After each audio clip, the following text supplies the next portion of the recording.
But let's go to the States now to speak to our Middle East expert, senior fellow at the Hudson Institute, Michael Doran. Michael, always great to see you.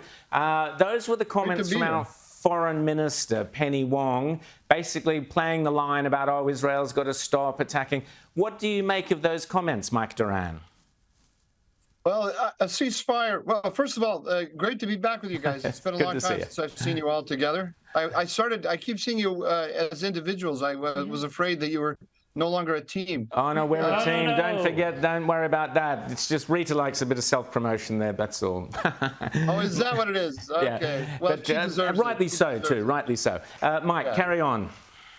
So a ceasefire plays into the hands of Hamas, of course, but also Iran.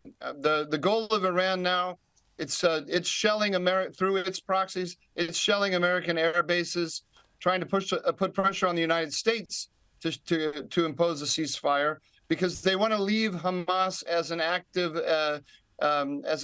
threat to Israel. They want it to still be able to fire rockets into Israel. They want to prevent Israel from completely wiping out Hamas in the north, and they want to stop it in the north, and they don't want it to, I'm talking about the north of the Gaza Strip, they don't want it to go south to Han Yunis, where Yahya Sinwar, the head of Hamas, is in a bunker right now. James. So tell us, more about this situation with Iran, because they're the root of all evil here, Mike. And explain, please, to our viewers how Iran has been empowered by successive American administrations, first the Obama administration and now the Biden administration, which is essentially running the third term of the Obama administration. And talk to us about these 40-plus, I think there's been 42 strikes that we've barely heard about that Iran has made on the United States. Will the United States get drawn further into this conflict, or will they just take these sorts of attacks and hope that the situation doesn't escalate? Well, they're in a real dilemma, the Biden administration. It's not clear to me how much they understand the dilemma they're in. They have a conception about how to work with Iran and stabilize the Middle East that just isn't working. Their idea was that you come to an accommodation of Iran on the nuclear file, an agreement from them, a gentleman's agreement from them that they won't go over 90% enrichment. And in return, the United States has turned a blind eye to the oil sales to China, for example, which are now over $60 billion. So with the right hand, the United States has been enriching Iran. It has also been recognizing Iran's positions in Iraq, Syria, Yemen, Lebanon, and so on through its proxies, to whom it's providing missiles, drones, and ballistic missiles. This is part of the reason that Iran is getting more powerful, even when you see how illegitimate it is at home and how weak it is at home.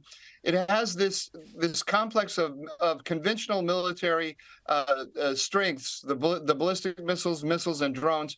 It puts them together in the same strike package, and those can overwhelm the air defenses of any power in the world, including the United States and including Israel. This is an offense-dominant regime they have. It means, if I have a pistol, you have a Kevlar vest. I can shoot 6 bullets at you. Your Kevlar vest will stop 5, but the 6th is going to get through. So you can't deter Iran with purely defensive means. And that has been the Biden administration's policy. Whenever Iran has threatened, say, Saudi Arabia, the U.S. has come in and tried to cut a deal with Iran and Yemen, which meant restraining Saudi Arabia in return for a quiet life from the Iranians. But ultimately, the Iranians just used their puppets to carry out kind of salami tactics against America's allies, Saudi Arabia, the UAE, and now Israel. This is what's happening. So this combination of the nuclear threat and the rising conventional threat is one that can only be dealt with by the United States actually deterring Iran with its allies, but the Biden administration doesn't want to do it. Realistically, how far away is Iran from having nuclear weapons, and what would that regime with nuclear weapons be capable of? Well, it's just a few weeks away from having enough fissile material to build several nuclear weapons. So far, we don't know that they've been able to build a warhead and put to actually build a deliverable bomb. I think the experts on this assume that if they really put their mind to it and said that they wanted to go for it, they could probably get there in about 6 months. It depends on which expert you talk to, because no one is really quite sure about this warhead question, but no one believes that the warhead is out of their reach. So we're talking months if they did it. And what it means, Rita, is that this offense dominant regime by which I mean a military balance that favors offensive action. It will be a super empowered offense dominant regime if it's backed up with a nuclear deterrent. And it will mean that everyone in the Middle East will be afraid of Iran, and they will all hedge in the direction of Iran and in the direction of China, which is what we see happening already. And just very quickly, Mike Doran, before we go, I just want to ask you again why Penny Wong, our foreign minister's comments urging a ceasefire, are so recklessly dangerous. They're wrong because they are going to. It will lead to a victory for Iran. It will lead to a victory for Hamas. If Hamas retains its ability to strike at Israel, that's a victory. Israel has the south of Israel is depopulated as a result of the October 7th attacks. The north of Israel is depopulated as a result of Hezbollah's attacks.